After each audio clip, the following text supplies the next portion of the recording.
Good morning guys, it's me CJ, maayon tanan sa aming balay, Pordago. Hi guys, samahan nyo nga pala ako sa aming bahay. Dahil nga maaga ako gumising at madaling araw pa niyan. After 4:30, naghugas agad ako ng plato. At tumulog nga pala ako pagkatapos niyan. After ng umaga, ay pumunta agad ako sa gubatan para mangahoy. Meron nga pala tayo niyan guys, dadaanan na tulay. Kailangan natin dahil pag mahulog ang cellphone, wala na tayo may i-vlog. Malapit lang naman ang kahoyan, tatawid lang tayo ng kabilang ilog dahil nga buti ka na nga pala ako mahulog niyan. Tapos ko nga pala dyan tumawid, ay may dadaanan pa akong gubatan. Malay nyo pa may ahas, makagat pa si kuparing Ikoy, ay charot lang. Let's go, tara na at mangahoy kahit mali pa. Lapit na nga pala ako niyan umakyat. Tapos na nga niyan guys, nakakyat na ako at madaming pako. Pwede mamitas tayo mamaya.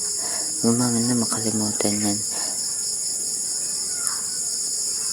Tapos kung nga pala dumaanan sa pakuan, may dadaanan tayong kalamansian.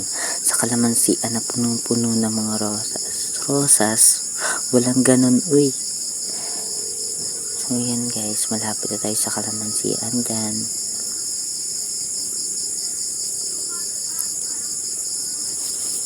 Sira nga pala guys ang tsinelas ko dahil dyan sa mahirap ng buhay ko.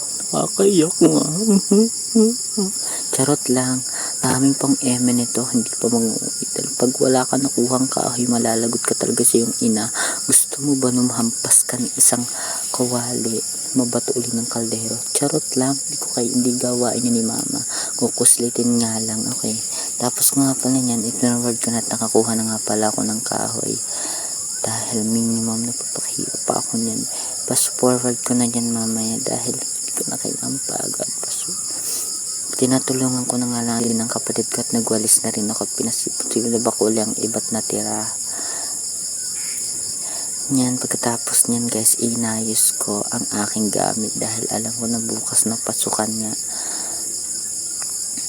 Dahil sa gulong-gulo at daming basura. Tanong kasi mga klasiko, ganyan niya. Ayan, pagkatapos ko ayusin, itinawag na nga pala ako dyan ni mama at nahulog pa talaga ang cellphone ko. Nga nagmamadali ako at hanggang dito na lang guys, magbabalik. I love you to guys.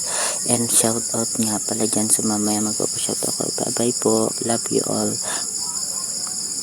Shout out nga pala po sa grade 11 John Locke and grade 11 Karl Marx dyan sa Bacau National High School. Pa-shout out daw sa Rodem Ebora, Juban Domingo, Kylie Banyas, and John Can, Kirby Achenta, Lawrence Paraon. And yun lang guys, maraming salamat.